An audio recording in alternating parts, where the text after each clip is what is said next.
nouvelle preuve quant à l'intégration de Yamato en tant que Mugiwara. L'affrontement d'Iori et Orochi enfin dans un tournant. L'ordre direct et royal du Gorosei pour éliminer Luffy, un ordre qui cacherait un sens bien particulier. Le passé de Kaido avec Big Mom et l'éveil du Gomu Gomu no Mi qui présente ses premiers signes. Si un chapitre devait être désigné pour marquer le cataclysme de la bataille d'Onigashima, c'est bien celui-ci. Yo les bros, c'est Goji. Nous nous retrouvons aujourd'hui pour la review du chapitre 1041. Un chapitre extrêmement dense avec beaucoup d'informations dans tous les sens que je vais tenter de vous résumer et vous expliquer de la meilleure des manières. Et spoiler, ça va être incroyable. J'espère que cette vidéo vous plaira, n'hésitez pas comme d'habitude à laisser un like pour aider la chaîne à être mieux référencée, c'est gratuit et très important, alors n'hésitez surtout pas, ainsi qu'à vous abonner pour atteindre le palier incroyable des 300 000 abonnés. Un grand merci, c'est la meilleure des récompenses vraiment, et commençons cette review. Le chapitre reprend directement après la fin du précédent. Nous apprenons de Momonosuke qui ne sait pas quel crime a commis Onesha par le passé malgré l'entretien qu'ils ont pu avoir tous les deux. L'éléphant aux portes de Wano Kuni et proche des vaisseaux du gouvernement mondial attend quant à lui les futurs ordres de Momonosuke pour participer également à cette guerre. Pas grand chose de nouveau de ce côté si ce n'est que Yamato réagit étonnamment en apprenant cette nouvelle en révélant qu'Oden lui-même s'attendait à ce que Momonosuke puisse communiquer avec l'éléphant. Elle rajoute même que Momonosuke est celui qui amènera l'aube dans ce monde. C'est une partie très intéressante et importante pour une simple raison, depuis plusieurs chapitres désormais, le rôle de Momonosuke semble bien plus important qu'il ne l'a jamais été auparavant. Bien que cela semble logique vu l'avancée de la guerre, ce sont surtout les déclarations le concernant qui m'interpellent. Serait-il réellement celui qui amènera l'aube dans le monde? N'est-ce pas le rôle de Luffy, après tout?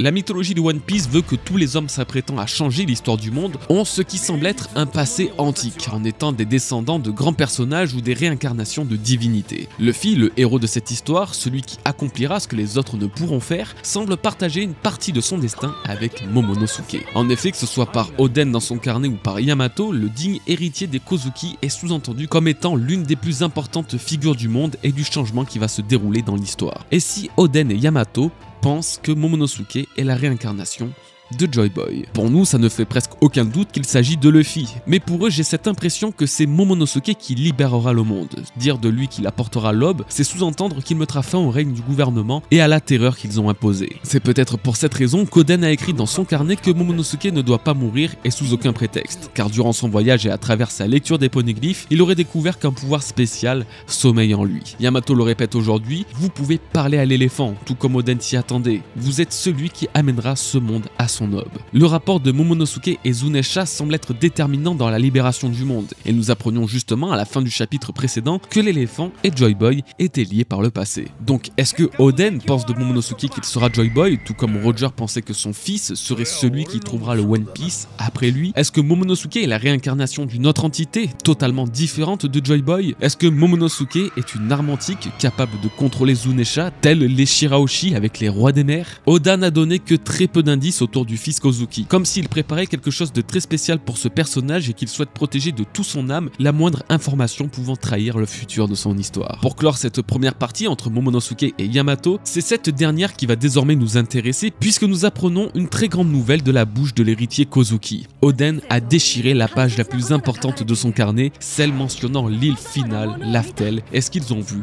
lui et Roger. Tout le trésor du One Piece à l'origine concilié dans ce simple carnet n'existe plus. Cette simple révélation change absolument tout. Oden a semble-t-il annoncé dans son propre carnet avoir supprimé cette page et ça a très clairement été la meilleure décision. Grâce à cela, personne n'ayant pu accéder à Laftel peut avoir connaissance des secrets que renferme l'île. Mais ce qui est important, c'est que l'un des principaux arguments contre l'intégration de Yamato dans l'équipage disparaît également. Yamato ne connaît pas la vraie nature du One Piece. Elle n'a aucune idée de ce qui a été vu par Roger et Oden sur Laftel, car ce dernier a déchiré la page de son carnet avant même que la jeune princesse Démon ne le trouve. Ce carnet qui était le principal argument décrédibilisant une grande partie de la théorie Yamato futur Mugiwara disparaît. L'année dernière, lorsque j'ai consacré une longue vidéo théorie au sujet de son intégration au sein des Mugiwara, je disais également qu'Oda avait sans l'ombre d'un doute choisi de ne pas dévoiler les éléments les plus sensibles de Laftel à travers le carnet d'Oden, notamment ce qu'ils ont vu et trouvé là-bas. Cette idée se confirme aujourd'hui, les révélations sur Laftel sont détruites détruite et Yamato gagne une nouvelle raison de partir en mer avec les Mugiwara. Cette raison n'est nulle autre que de découvrir la page manquante de l'histoire d'Oden. Tel le vide du siècle oublié pour l'histoire du monde, cette page déchirée et détruite du carnet d'Oden doit sûrement laisser une sensation d'inachevé pour Yamato. Mettez-vous à sa place, s'il manquait un seul tome de One Piece, un tome disparu qui révélerait les plus grands mystères, ceux qui vous passionnent le plus, ne tenteriez-vous pas de le retrouver? C'est la même chose pour Yamato, elle doit trépigner d'impatience, de curiosité, de savoir ce que l'homme qu'elle admire le plus a bien pu découvrir dans son plus grand voyage. Alors au lieu d'attendre un miracle, Yamato a désormais toutes les raisons d'embarquer sur le bateau du prochain équipage à se rendre sur Laftel pour suivre les traces d'Oden et voir de ses propres yeux le trésor qui l'a fait rire, à en pleurer. Donc effectivement, cette simple révélation représente pour moi l'ultime preuve que Yamato rejoindra l'équipage. Tout peut changer, rien n'est affirmé, mais force est de constater que de plus en plus d'éléments vont dans le bon sens de cette théorie. Nous passons désormais à une scène marquant la rencontre de Reizo et Jinbei. Rien de bien particulier si ce n'est que le samouraï mentionne une préparation bientôt terminée. Cette phrase de Reizo laisse sous-entendre que les fourreaux rouges ne sont pas finis. Eux qui sont séparés depuis de nombreux chapitres, eux qui sont dans de piteux états après leurs différents combats. Il ne faut pas oublier que ces samouraïs sont censés être au cœur même de l'histoire de Wano Kuni. Ils sont le pilier de toute cette guerre. Ils sont ceux qu'Oden a sauvés pour réouvrir les frontières de Wano Kuni. Alors cette préparation mentionnée par Reizo peut être de nombreuses choses. Un plan que les fourreaux rouges ont établi, l'arrivée de quelqu'un ou même quelque chose, ou peut-être tout simplement l'ouverture des frontières de Wano Kuni. La seule chose dont je suis certain, c'est que les fourreaux rouges n'ont pas dit leur dernier mot, la fin d'Onigashima ne pourra avoir lieu sans leur réapparition sur le devant de la scène. Wano Kuni a commencé avec eux, Wano Kuni finira avec eux. Iori et Orochi sont désormais sur le devant de la scène. Komurasaki lui révèle alors sa véritable identité pour la toute première fois, sans pour autant ôter son masque. Orochi comprend donc que sa bien-aimée n'est nulle autre que la fille de son plus grand rival. Pas de grande révélation de ce côté, si ce n'est que Iori a pensé à utiliser du granit marin pour neutraliser les pouvoirs d'Orochi et de son Zoan mythique. Mais quand et comment va se finir leur histoire? Ça fait déjà plusieurs chapitres que ça traîne, que nous n'avons aucune avancée les concernant, et vu que les principaux combats sont terminés, excepté Luffy versus Kaido, alors il est grandement possible que le prochain chapitre soit dédié à la fin d'Orochi par Iori. C'est un moment important, décisif même pour Wano Kuni. Orochi est le principal acteur de ce qui est devenu le pays des samouraïs et sa fin sonnera également la fin de cet arc. Lui et Kaido sont les antagonistes au premier plan qui doivent être défaits pour clôturer cette bataille. Vu que Kaido semble être le boss final que Oda garde précieusement pour le climax, je me persuade qu'Orochi sera défait avant que le combat de Luffy devienne l'événement principal. Pour l'instant, énormément de choses se déroulent un peu partout et nous avons que très peu d'informations sur ce qui se passe réellement sur le toit dans ce combat de roi. Oda sera obligé de consacrer un ou plusieurs chapitres à Luffy et Kaido pour justifier la défaite de ce dernier. C'est pourquoi je pense que les prochains chapitres pourraient être portés sur Iori et Orochi avec la fin du tyrannique shogun de Wano Kuni.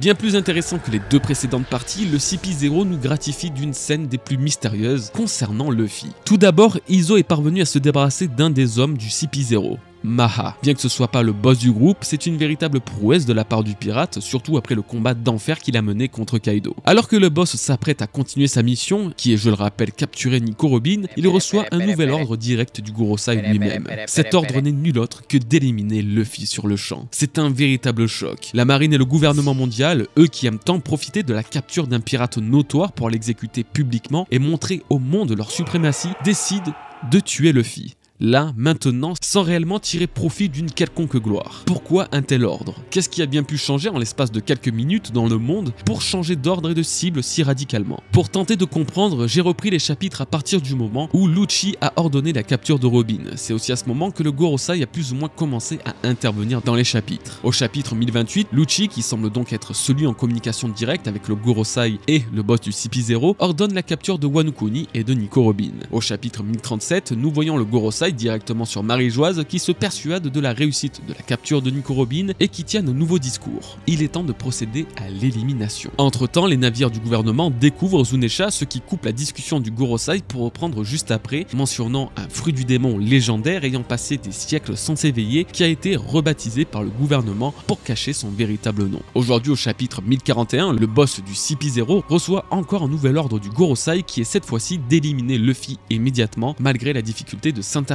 dans le combat de Kaido dans le but de prévoir ce qui risque de se passer. Ok, donc si on considère que l'ordre de tuer Luffy a été décidé au chapitre 1037 lorsque le Gorosei avoue vouloir procéder à l'élimination, Luffy serait également directement lié au fruit du démon craint par le Gorosei. Et c'est là que tout devient beaucoup plus intéressant. Grâce à Chump, membre du staff sur notre Discord, étudiant et parlant japonais avec qui j'avais écrit la vidéo sur les primes finales des Mugiwara, la traduction véritable de ce chapitre m'a été faite, ce qui m'a permis de bien mieux le comprendre. Dans ce nouveau chapitre, l'ordre donné par le Gorosei n'est pas commun et pourrait être traduit comme étant un décret impérial, un ordre direct du roi. Et que ce soit dans le chapitre 1037 ou dans le chapitre 1041, le Gorosei ne demande pas vraiment l'élimination de Luffy. La traduction serait littéralement de l'effacer, voire de l'éteindre. Soit les termes précis et exacts utilisés au chapitre 908 quand le Gorosei demande à Im, le roi ou la reine du monde, quelle lumière doit être éteinte dans ce monde. Vous l'aurez compris, Im est derrière l'ordre d'éliminer Luffy. Cette entité du gouvernement mondial qui possédait les avis de recherche de Luffy, Barbe Noire, Shirahoshi et Vivi n'aurait pas eu qu'une seule lumière à éteindre, mais peut-être 4. De tous les avis de recherche qu'elle possédait, Im voudrait se débarrasser de tous ces nuisibles. Im aurait donné l'ordre d'effacer Luffy de l'histoire en profitant de son combat contre Kaido. Mais s'il souhaite se débarrasser de lui, ça serait aussi et surtout pour une chose, son fruit du démon. Le fameux fruit du démon légendaire que le gouvernement a renommé et effacé de l'histoire. Si on suit la logique de cette discussion et de cette analyse, alors le Gomu Gomu no Mi serait le fruit légendaire que le gouvernement craint de voir s'éveiller. Alors je sais pas si ça tombe bien ou si ça tombe mal, mais j'ai justement écrit une vidéo cette semaine sur l'éveil du Gomu Gomu no Mi. Elle devait paraître dans plusieurs semaines, mais je ne veux pas risquer d'attendre trop longtemps, alors je vais essayer de vous la proposer mardi 1er mars. Et justement, pour vous teaser cette vidéo, qui a été écrite avant ce chapitre, je tiens à souligner, je parle à un moment de la légende du Gomu Gomu no Mi. En réalité, le Gomu Gomu no Mi posséderait bien un pouvoir spécial, et ça nous pouvons en avoir un aperçu grâce à la version 2 de Romance Down, le préquel de One Piece dessiné par Oda. Dans ce one shot, ce n'est pas Shanks qui donne le Gomu Gomu no Mi à Luffy, mais Garp, son grand-père. Et tenez-vous bien, le prix de ce fruit du démon a été estimé par ce dernier à un montant de 5 milliards de berries. En plus de représenter un montant plus haut que la prime de tous les pirates de One Piece, excepté Roger et Barbe Blanche, c'est exactement le même montant pour lequel le gouvernement était justement prêt à racheter le Ope no Mi. Pour rappel, le Ope no Mi est recherché à ce prix car il permet de conférer l'immortalité à celui prêt à sacrifier sa vie, un prix donc totalement justifié pour un tel pouvoir. Sans forcément conférer également l'immortalité, le Gomu Gomu no Mi aurait dans l'esprit d'Oda, et ce depuis avant même que One Piece ne débute, un pouvoir aussi incroyable que celui du Ope no Mi. En tout cas, ce qu'ils craignent tant n'est pas le fruit du démon en lui-même, donc s'il s'agit du Gomu Gomu no Mi, c'est pas vraiment lui le problème, mais plutôt l'éveil avancé de ses pouvoirs. Même si j'ai une idée très claire de ce que pourrait être l'éveil du Gomu Gomu no Mi, dont on va parler un peu plus loin, je ne sais pas ce que serait le pouvoir caché qui sommeille en lui. L'éveil différent de l'éveil. Une chose est sûre, il y a 2 ans, bien avant que l'origine du Gomu Gomu no Mi soit révélée et que toutes ces questions soient posées, j'avais fait une théorie sur l'importance et le pouvoir de ce fruit. Et dans cette même théorie, je vous expliquais que Barbe Noire lui-même connaîtrait le secret de ce fruit du démon. Le secret du Gomu Gomu no Mi caché à l'image du Ope no Mi. Je vous laisse le soin d'aller la regarder, vous verrez qu'avec les récents chapitres, ça paraît tout de suite beaucoup plus parlant. Pour autant, je dois avouer ne pas être vraiment satisfait s'il s'agit vraiment du fruit de Luffy, qui est tant recherché. Tout simplement car à aucun moment de l'histoire, le Gomu Gomu no Mi n'a semblé intéresser le gouvernement. J'espère juste qu'il y aura une assez bonne justification s'il se révèle que le Gomu Gomu no Mi est le fruit légendaire craint par le Gorosei. Avant de finir et de passer à la partie finale de Kaido et Luffy, Diez Drake semble avoir encore de l'énergie à revendre et même affalé sur le sol, il semble avoir entendu et pris connaissance du plan du CP0. Du coup et simplement, je pense que Drake va tenter d'intercepter le CP0. Même s'il fait partie d'un groupe secret de la marine, il détient une grande rancœur envers le Cypher Pole et même le gouvernement. Lui ayant demandé à Luffy de le rejoindre pour survivre à cette guerre, pourrait en réalité tenter et risquer sa vie pour sauver celle de son sauveur. Son combat contre le boss du CP0 aurait également un sens profond est caché puisque rappelez-vous, Diez Drake est le fils de Diez Barrel, l'homme qui possédait le Ope no Mi et qui allait le revendre au gouvernement. Ça serait intéressant de la part d'Oda de mettre en parallèle le fruit ultime qu'avait son père à l'époque, recherché par le gouvernement mondial, avec le fruit légendaire que possède l'homme qui va tenter de le protéger, craint par le gouvernement mondial. Et nous arrivons à la partie finale, et évidemment l'une des plus importantes de ce chapitre 1041. Le combat continue mais Kaido remarque la défaite de Lin, sans doute grâce à son acquis de l'observation. L'échec de sa partenaire lui voit alors un court flashback remontant à plus de 44 ans dans le passé, lorsque celui-ci n'avait que 15 ans. Il rencontra celle qui se fera nommer Big Mom plus tard, resplendissante et surtout déjà très protectrice envers lui. En effet, ce flashback remonte à l'âge des Rocks, lorsque Kaido a rejoint pour la première fois cet équipage légendaire. Lin semblant avoir peine pour cette jeune nouvelle recrue, Michiru lui conseille de ne pas faire confiance à Rox, qui ne serait pas quelqu'un de très fréquentable. Elle finit par se présenter en disant qu'elle est la femme qui deviendra la reine des océans. On comprend beaucoup mieux désormais pourquoi dans le chapitre 998 elle considérait Kaido comme son petit frère. Déjà à l'époque, elle semblait l'avoir pris sous son aile vu le jeune âge auquel il a rejoint les Rox. Kaido est donc resté 5 ans avec les Rox jusqu'au jour où la guerre de God Valley eut lieu, il y a de cela 39 ans. C'est à l'âge de 19 ans, soit l'âge qu'a Luffy actuellement, que Kaido a affronté Garp et Roger aux côtés de Chebek et les autres Rox et que Big Mom lui a donné le Uo-Uonomi. C'est toujours un vrai plaisir d'avoir ce genre de flashback, surtout celui de Kaido et Big Mom qui risque d'être absolument légendaire de par leur lien avec Chebek. Ce qui m'a intéressé est la détermination de Big Mom à non pas devenir reine des pirates, mais bien reine des océans. À l'époque, le titre de roi des pirates n'existait pas, il a sûrement été introduit par Roger lorsqu'il a atteint Laftel. Malgré toute cette volonté qui brûlait en elle, son design jeune et enjoué m'a vraiment fait regretter sa défaite dans le dernier chapitre. Non pas forcément pour une histoire de rapport de force ou quoi que ce soit, mais simplement car Lin Lin n'exaucera jamais ses rêves, alors qu'elle était dotée d'un très bel esprit lors de sa jeunesse. Et je mets ma main à couper que s'ils s'étaient connus à ce moment-là, avec Luffy, ils auraient sans doute été de très grands amis, en particulier hors de l'influence malsaine et négative de Chebek et de Streusen. Alors que Kaido laisse la nostalgie prendre part, Luffy utilise son Gear Force pour se transformer en Snake Man. Mitraillant Kaido de part et d'autre, le chapitre se clôt sur une double page magnifique. Alors une fois encore, analysons ce moment qui cache quelques petits éléments particulièrement dingues. Tout d'abord, Luffy mentionne la dernière forme de son Snake Man. Pour le moment, et vu la tournure de la phrase, que ce soit en anglais, en français ou même en japonais, difficile de déterminer si le Snake Man est bien sa dernière forme en Gear Force ou si une nouvelle forme du Gear Force va être utilisée. Personnellement, j'aurais tendance à penser qu'une nouvelle forme du Gear Force va être dévoilée, mais dans ce cas-là, il l'aurait utilisé à la place du Snake Man.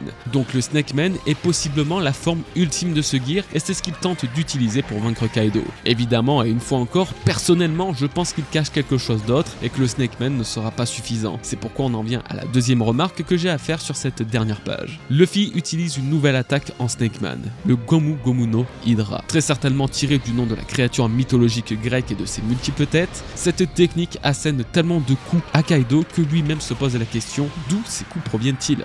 Et effectivement, la scène démontre un Kaido subissant en même temps plusieurs coups à divers endroits de son corps. Ce ne sont pas simplement des impacts, mais bel et bien plusieurs bras et poings de Luffy. Cette scène est pour moi le début de l'éveil du fruit du démon de Luffy, l'éveil du Gomu Gomu no Mi à l'image de ceux de Kid et de Law. Vous aurez beaucoup plus de détails mardi dans la vidéo que je vous ai préparée, mais ma théorie principale sur l'éveil du Gomu Gomu no Mi est la capacité qu'aura Luffy de créer plusieurs bras. Cette idée que j'avance depuis presque 3 ans désormais, voire un peu plus, se confirme davantage dans ce chapitre. Luffy, en frappant Kaido avec sa technique de l'hydre, déploie grâce à son fruit de tout nouveaux bras. Ce début d'éveil, il aurait déjà montré avec son Kongorgan face à Crackers et Kaido justement. L'effet utilisé dans le manga ou même dans l'anime démontre une capacité rare et unique que Luffy utilise très peu souvent de générer plusieurs bras pour frapper son adversaire. Alors avec l'éveil de ce fruit, ça prendrait une dimension encore plus grande. De cette façon, ses dégâts sont très largement multipliés, toujours en partant du principe que chacun de ses coups sont aujourd'hui enduits de Haki des rois avancés. Alors que le Gomu Gomu no Mi serait le fruit recherché et craint par le gouvernement de par son possible éveil, il serait ironiquement en train de s'éveiller dans ce chapitre. Après Law,